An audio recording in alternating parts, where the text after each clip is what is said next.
Bien, te escuchamos y vemos muy bien. Recording in ¿Te parece progress. bien? Arrancamos. En el momento en el que tú decidas, estamos a tus órdenes. Muchísimas gracias. Gracias, senadora. Arrancamos grabación, Marco, por favor. Compañeras y compañeros de La Fuente, muchas gracias por acompañarnos en esta conferencia de prensa La Contramañanera de los lunes con la senadora Kenia López Rabadán. Iniciaremos con una participación suya y posteriormente el amplio listado de preguntas que nos han hecho llegar amablemente. Senadora, tiene usted la palabra. Muchas gracias. Muchas gracias. Buenos días a quienes nos acompañan de los medios de comunicación y, por supuesto, agradecer también a quienes nos siguen como cada semana a través de las redes sociales. Bienvenidos, bienvenidas a La Contramañanera.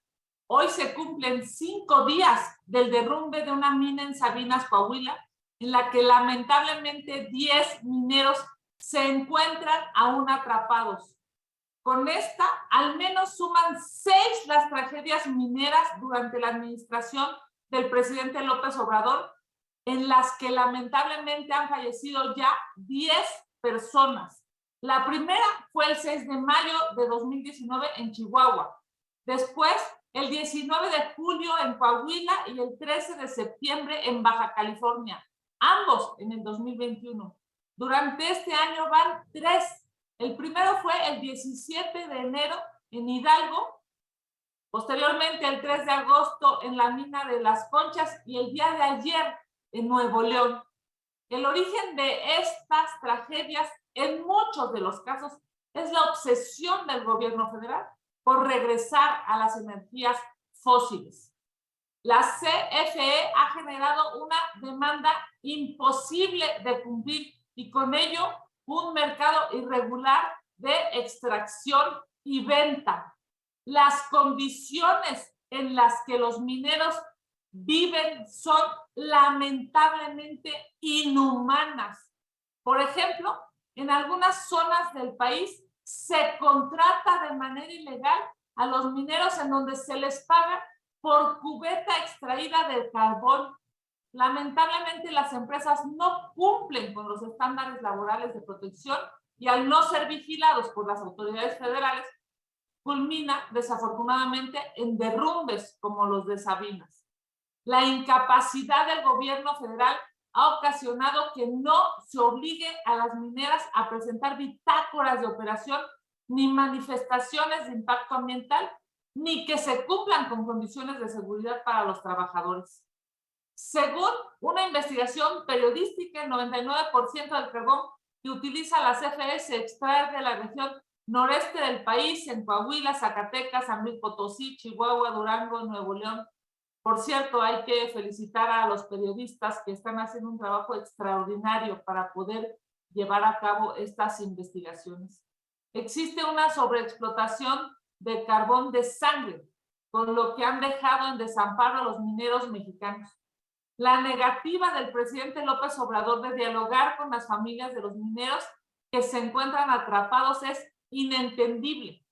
No se trata de irse a tomar una foto con el dolor de las familias, señor presidente. De lo que se trata es que usted esté obligado, junto con todo el gobierno, a buscarlos y a privilegiar encontrar a los mineros con vida, así como a garantizar que no se vuelva a repetir estos hechos.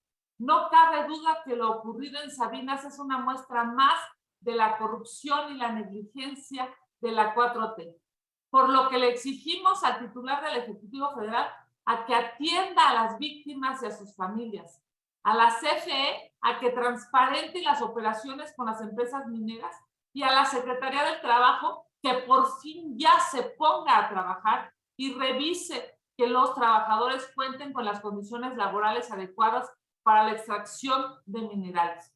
Basta de complicidad, porque esta complicidad claramente está hecha con uno de los mayores corruptos de este gobierno, que es el señor Bartlett.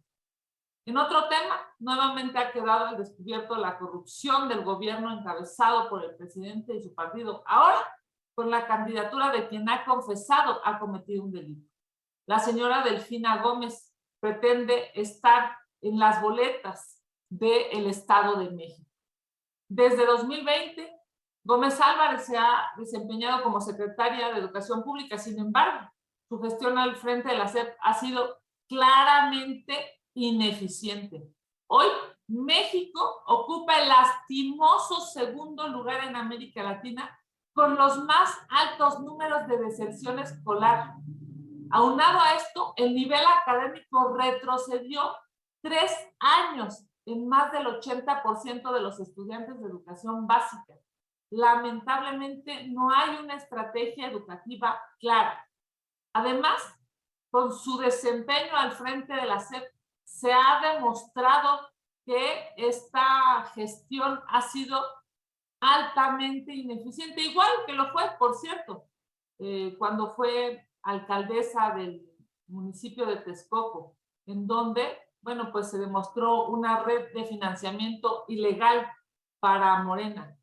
¿Recuerdan ustedes? Les quitaba el 10% de su sueldo a los trabajadores del municipio con fin de desviar este dinero ganado por los empleados a su partido político. El delito, sin lugar a dudas, debió inhabilitarla para ser candidata, incluso en aquella ocasión del Estado de México. ¿Y qué decir de su primera candidatura al gobierno, no? Una investigación al gobierno del Estado de México, una investigación de Mexicanos contra la Corrupción y la Impunidad, reveló que en su campaña a gobernadora el SAT identificó que 2 empresas fantasmas recibieron 20 millones de pesos por apoyar en sus mítines. Empresas fantasmas, esas que dijeron que no iban a crear. Y adivinen quién era el coordinador de esa campaña. Pues, por supuesto, todos lo recordarán. El hijo mayor del presidente, aquella persona que vivió en una casa gris en Texas, que goza, por cierto, de unas extraordinarias vacaciones. Aquí nada más un paréntesis.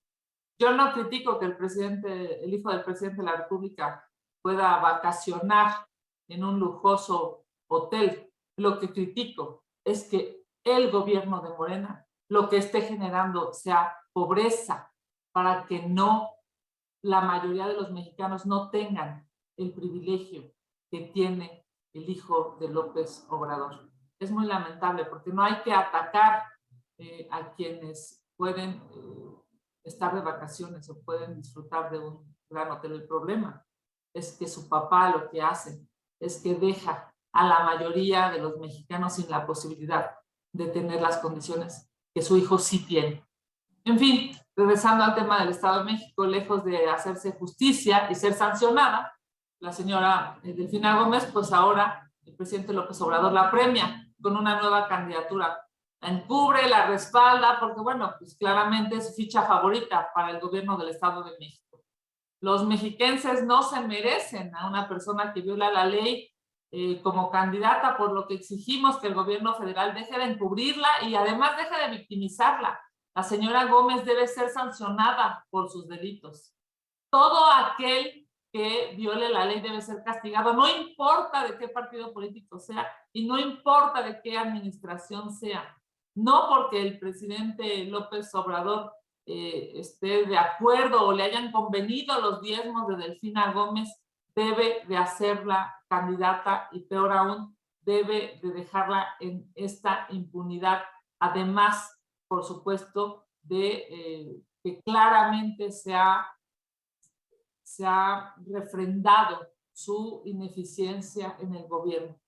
Por ello, le exigimos al titular del Ejecutivo Federal que nombre al frente de la SEP a una persona que cuente con buenas credenciales, que conozca del tema y que sí le interese la educación en nuestro país. Basta de utilizar los puestos públicos para poner a incondicionales que dañan a México. Muchas gracias, Sergio. Vamos a sus preguntas.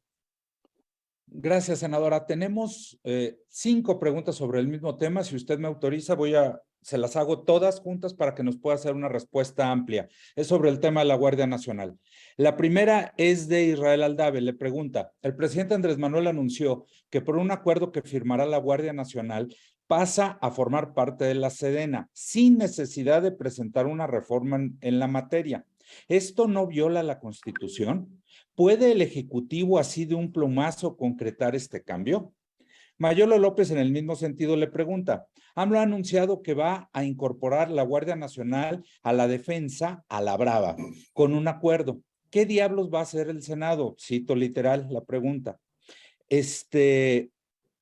Después le pregunta Gerardo Segura sobre el mismo tema. Gerardo Segura le pregunta, ¿impulsarán una controversia o acción de inconstitucionalidad por la ilegalidad que anunció López Obrador sobre la Guardia Nacional? Rita Cerón también le pregunta sobre el mismo tema. Dice, ¿qué implicaciones tiene eludir el debate legislativo sobre el tema de la Guardia Nacional y que sea mediante un decreto?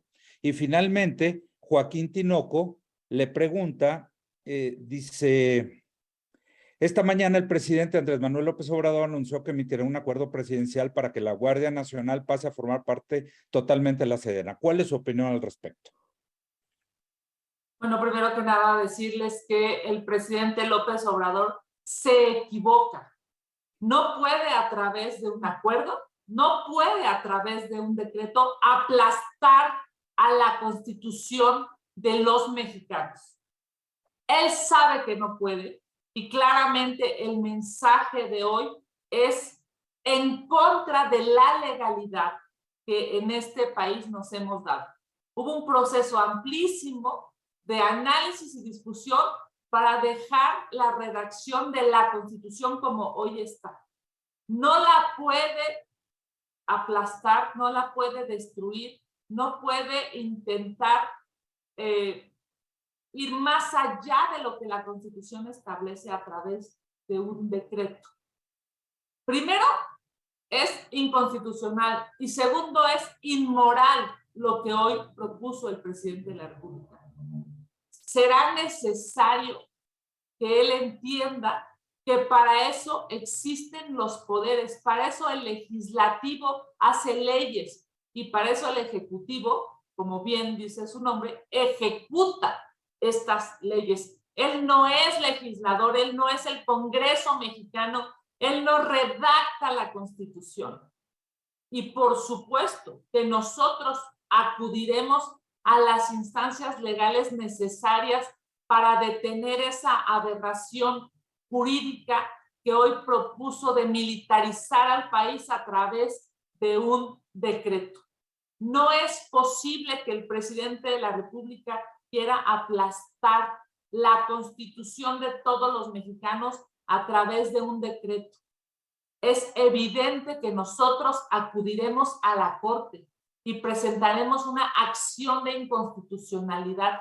Es necesario que el presidente de la República entienda que en México tenemos 3 poderes y él solamente encabeza uno de los 3 poderes. Y por eso nosotros, los legisladores, acudiremos a la Suprema Corte de Justicia.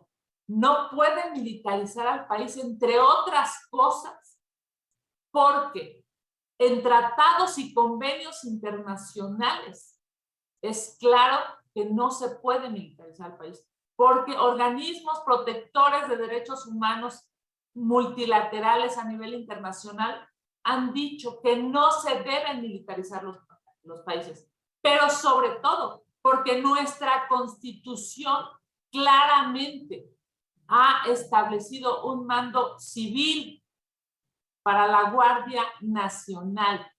Así es que el presidente de la República entienda, hay 3 poderes en México y él no puede aplastar la Constitución solamente por un capricho.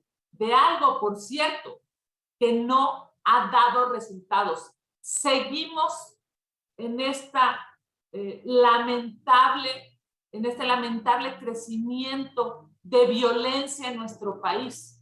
Su estrategia es una estrategia fallida. Es una estrategia que no da resultados y que lo que está generando en México es muerte, son desaparecidos, son feminicidios. Así es que claramente el presidente de la República está en un error legal y también está en un error moral, porque no puede ser que sabiendo que su estrategia de seguridad no funciona, siga empecinado en militarizar al país, lo que ha generado lamentablemente inseguridad y muerte. Pero aquí estaremos, por supuesto, dando la batalla legal en la Corte y dando la batalla institucional, sobre todo ética, de que las cosas tienen que cambiar en este país. Gracias, senadora. Tenemos varias preguntas sobre el asunto de la mina en Sabina. Se las hago también para que nos juntas para que nos ayude con una sola respuesta. Perdóname, Sergio, estoy leyendo y en algunas ocasiones puedo leer, en otras no, pero alcanzo a leer, estamos dando cuándo se presentará la acción. Evidentemente, lo primero que se necesita, discúlpame, Sergio, es que la acabo de ver y para no... Le acaba de llegar, de hecho. Sí, Adelante. exacto, por eso la leí. Evidentemente, lo primero que se necesita es que desafortunadamente el presidente de la República ejecute la amenaza que ha hecho hoy al país, una vez que se lleve a cabo este lamentable decretazo, pues nosotros estaremos acudiendo a las instancias pertinentes, que en este caso es la Suprema Corte, y tenemos 30 días después de que se publique para poderla presentar. Lo primero, digamos, que se necesita es el acto de autoridad, que en este caso, pues lamentablemente por la amenaza hecha el día de hoy por el presidente, una vez que se haga la publicación correspondiente, nosotros tendremos 30 días para acudir a la Corte. Excelente, gracias, senadora. Entonces, pasaríamos al tema de la mina. Le pregunta Vero Macías y después Gerardo Segura. Dice Vero, ayer el presidente acudió al municipio de Sabinas, Coahuila, a verificar los trabajos de rescate de los mineros y los familiares de estos se quejaron que el presidente solo haya ido a sacarse la foto y no a atender a los verdaderos afectados. Si puede dar una opinión. También Vero le pregunta si ya es urgente una ley minera para regular minas y pozos y evitar futuros accidentes, como el ocurrido la semana pasada en Sabinas, Coahuila. Sobre el mismo tema, Gerardo Segura le pregunta, ¿cuál es la responsabilidad de Bartlett y López Obrador en la tragedia de los mineros en Sabinas, Coahuila? Ya que ellos impulsaron esta situación con permisos sin tener la estrategia y cuidados necesarios. Hay que recordar que CFE compra carbón a estas minas y otorgaron contratos por más de 50 millones de pesos sin garantizar la protección de los trabajadores. Eso se ha denunciado y el gobierno actual de López Obrador no ha hecho nada y al contrario contribuye a la ilegalidad y a las tragedias de los trabajadores. ¿Debería de renunciar Bartlett por esta tragedia y por otras tantas en las que es responsable? Y de López Obrador, que solo fue a tomarse la foto al lugar y de manera insensible no atendió a los pobladores. ¿Qué opina? Bueno, primero que nada decir que por supuesto Bartlett debería de renunciar por corrupto y irresponsable. Eso es claro, pero se ve que no tienen límites en este gobierno.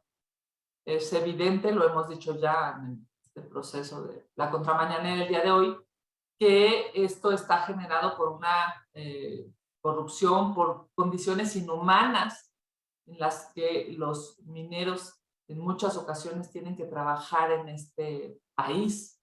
Es lamentable que les tengan que comprar a precios tan bajos por cubetas el carbón. Es lamentable que el gobierno federal siga incentivando estas energías sucias. Es lamentable, es más, yo diría, es mezquino que el presidente de la República haya ido y no haya querido hablar con las víctimas, que no haya querido hablar con los familiares de los mineros, que no haya querido tomarse el tiempo para escuchar el dolor y para comprometerse frente a frente a buscarlos y a priorizar encontrarlos con vida y a buscar con todas sus fuerzas a que esto no se repita. El presidente de la República está acostumbrado a mentir y a vender cortinas de humo, pero la gente ya no se los cree. Es este reclamo de las familias diciéndole que no se vaya a retratar con el dolor, es un reclamo de muchísima gente de esa gente que ha perdido a sus hijos, a sus parejas, a sus padres, que hoy están desaparecidos y el presidente de la República no los ve. Es lamentable cómo el presidente de la República no se ha dado cuenta de los cientos de miles de mexicanos que perdieron la vida por COVID, por quedarse con las vacunas, por administrarlas políticamente, por no generar coordinación con los estados y con los municipios, por lucrar con las vacunas. Ese reclamo de las familias de los mineros de este fin de semana es un reclamo de miles, de cientos de miles de mexicanos y de mexicanas que dicen ya basta con lucrar políticamente. Yo diría, el presidente de la República, igual que el secretario de Gobernación, están demostrando que no tienen humanidad, que no tienen empatía, que no son capaces de escuchar el dolor de las personas que están reclamando y están exigiendo justicia. Ese mismo reclamo de la madre buscadora de su hija es el reclamo de la familia de los mineros, es el reclamo de los mexicanos diciendo ya basta, dejen de pensar en política y piensen en las personas. A mí me parece que el presidente de la República lamentablemente se está equivocando, no solamente en términos políticos, sino también en términos humanos. El tiempo que le destina a la oposición, a sus adversarios, lo hemos escuchado durante cientos, es más, en estos casi 4 años, miles de horas destinar tiempo del presidente para criticar a los medios de comunicación, para criticar a los periodistas, para criticar a las ONGs, para criticar a los políticos de otros partidos. Si ese tiempo que le ha destinado a sus adversarios se lo destinara a las víctimas de México, probablemente el presidente se daría cuenta del dolor que se está viviendo, del dolor que se está sufriendo. Hoy, en una mina y en muchas ocasiones, a lo largo y ancho del país, con los desaparecidos, con los feminicidios, con los asesinatos. Pareciera que el presidente de la República para las víctimas no tiene tiempo, para las víctimas no tiene oídos, para las víctimas no tiene corazón. Y es muy lamentable porque él dijo que iba a ser un gobierno diferente. Gracias, senadora. Pasaríamos a otros temas que también nos pregunta. Gerardo Segura le manda otras preguntas. Dice Gerardo, congresistas de Estados Unidos dicen que es esclavitud las labores de los médicos cubanos y denunciaron a México y denunciarán a México por esta situación. O sea, ya los congresistas de Estados Unidos están denunciando este problema y López Obrador sigue siendo cómplice de estos ilícitos. ¿Qué hacer ante esto? Bueno, nosotros lo hemos reclamado. Evidentemente se puede... los hechos del gobierno pueden ser constitutivos de delito. Es trata de personas lo que están haciendo. Porque además, entre otras cosas, el dinero no se lo están dando a los cubanos que vienen a México a arriesgar su vida en condiciones de inseguridad terribles. Se lo están dando al gobierno cubano. El dinero se lo están dando al gobierno cubano porque lo que quiere el presidente López Obrador es financiar un régimen autoritario. Esos gobiernos que le gustan, que son autoritarios, que no protegen los derechos humanos, que encarcelan a los opositores, que violentan el Estado de Derecho. Esos gobiernos que tanto le gustan al presidente de la República es a quienes él les da dinero. Por supuesto que es trata de personas. Y esto que hoy reclaman los congresistas en Estados Unidos, lo hemos reclamado también nosotros. El problema es que el presidente de la República no lo ve. No ve que lo que está haciendo es ilegal, es ilícito, pero peor aún, lo justifica porque lo que quiere hacer es darle dinero a sus amigos autoritarios. Claramente esa es su prioridad.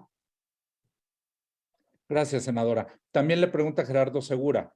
Congresistas de Estados Unidos piden a Biden intervenga en México para proteger la seguridad y derechos de los sacerdotes y que se haga justicia por los asesinatos de los sacerdotes que están amenazados con la complicidad de López Obrador. ¿Qué opinan de esto?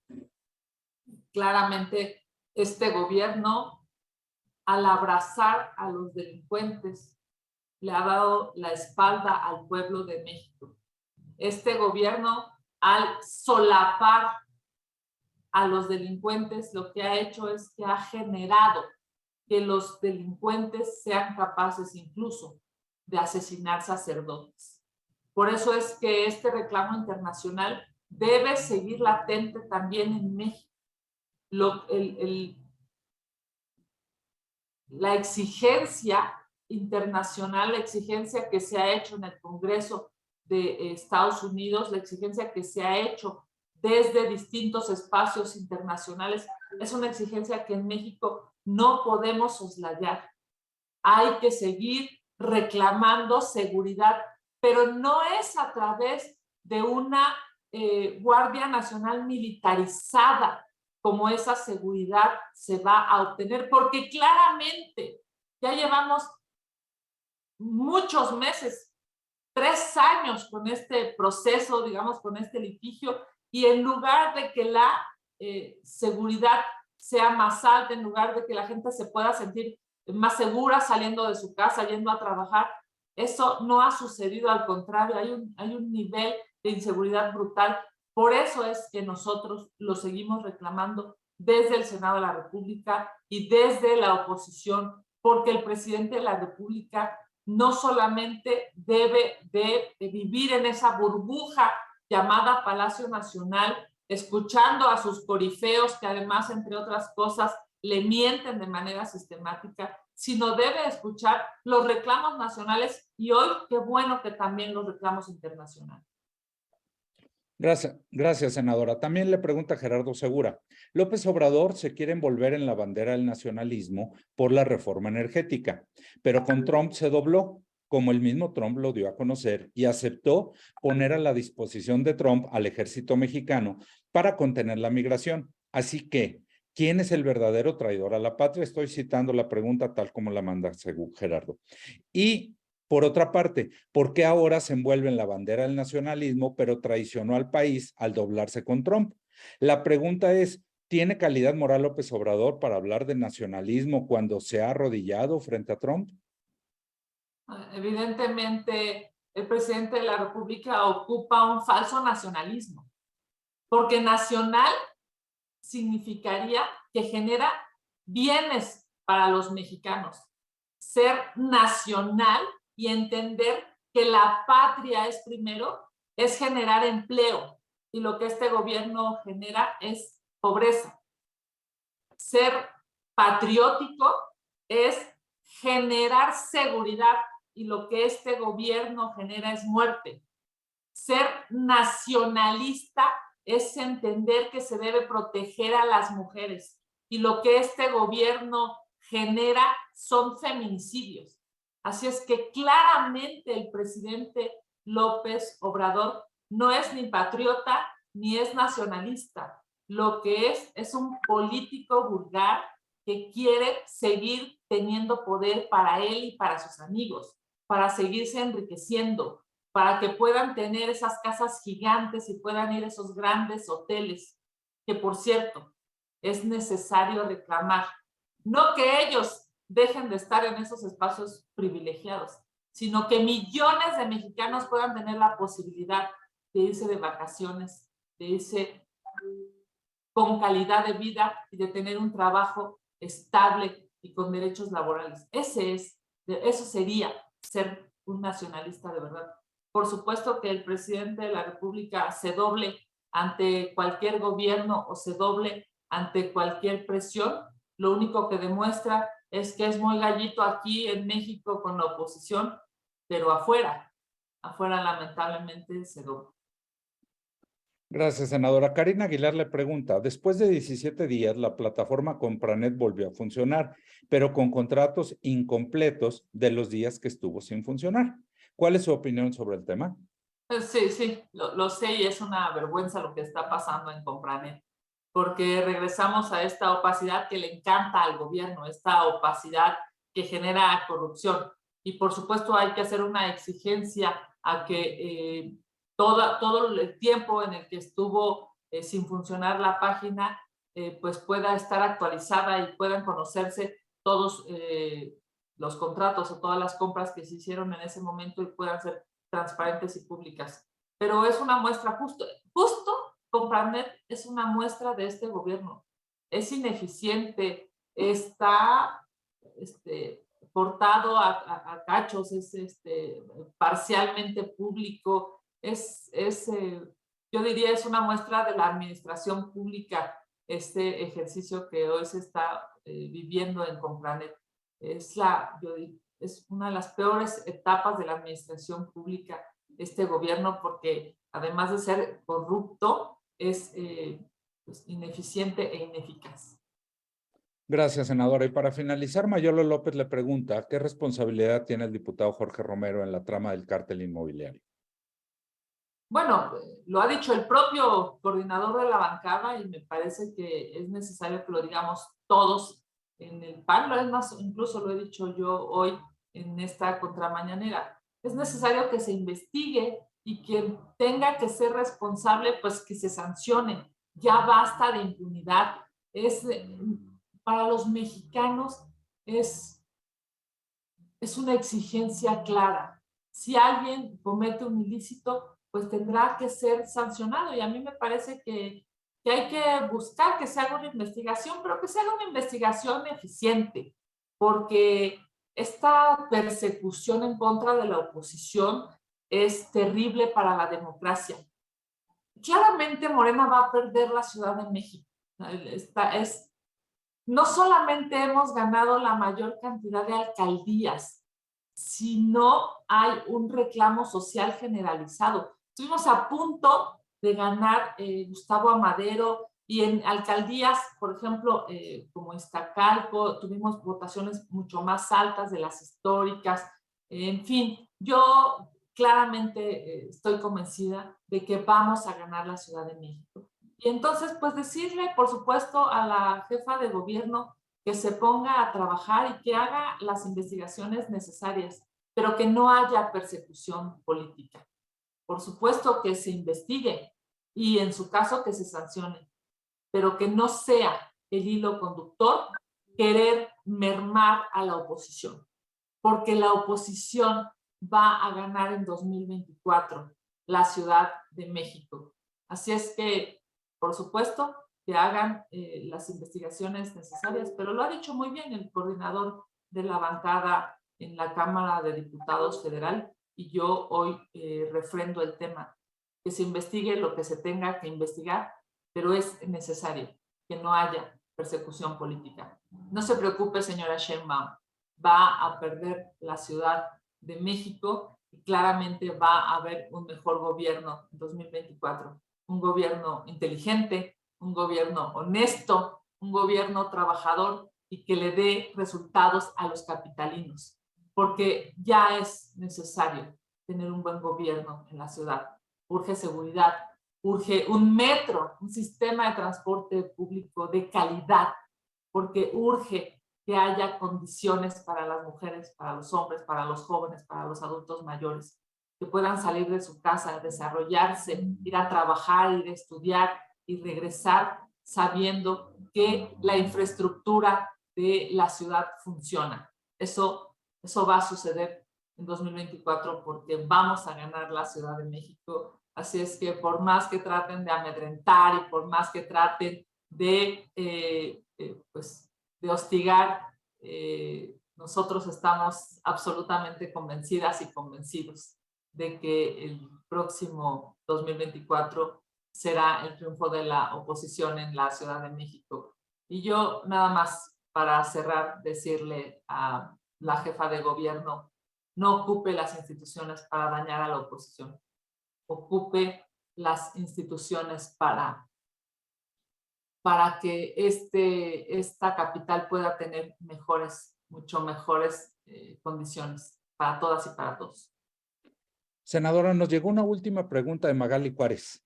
Se la transmito. Dice, sobre el tema de Delfina Gómez, su gestión al frente de la SEP, ¿cuántos años de rezago deja para la educación en el país? ¿Cuál es el balance general de su gestión en la SEP y los principales pendientes? Por favor. Bueno, sin lugar a dudas, lo hemos ya comentado. El problema de la SEP, el problema de la señora Delfina Gómez es que, pues, a donde llega, lo trastoca y lo destruye. ¿Qué hizo en Texcoco? Solamente financiarse para que su partido pudiera tener una estructura en el Estado de México. No generó, digamos, en su alcaldía mejores condiciones, mejor administración pública, mejores servicios. No, lo que hizo fue llegar ahí para tener dinero para hacer que Morena funcionara en el Estado de México. ¿Qué hace en la SEP? Pues vean lo que está pasando. Estamos liderando los peores números en América Latina en términos de deserción. La gente en México está dejando de ir a la escuela. No hay una estrategia nacional para que las familias puedan seguir llevando a sus hijos a la escuela. El problema de la señora Delfina Gómez es que no tiene capacidad para tomar buenas decisiones. Tuvo que confesar, evidentemente, que le quitó el dinero a sus trabajadores. Después ella argumentaba, pues, que no se lo había gastado para ella, pero claramente es un delito confeso. Ella tuvo que confesarlo. El problema ahora en la SEP es que ha continuado, digamos, con esta ineficiencia en términos de la administración pública. Y hoy no hay condiciones para garantizar que los mexicanos, que los jóvenes, que los niños vayan a la escuela. Y ahí están las cifras, no lo digo yo como oposición, ahí están las cifras.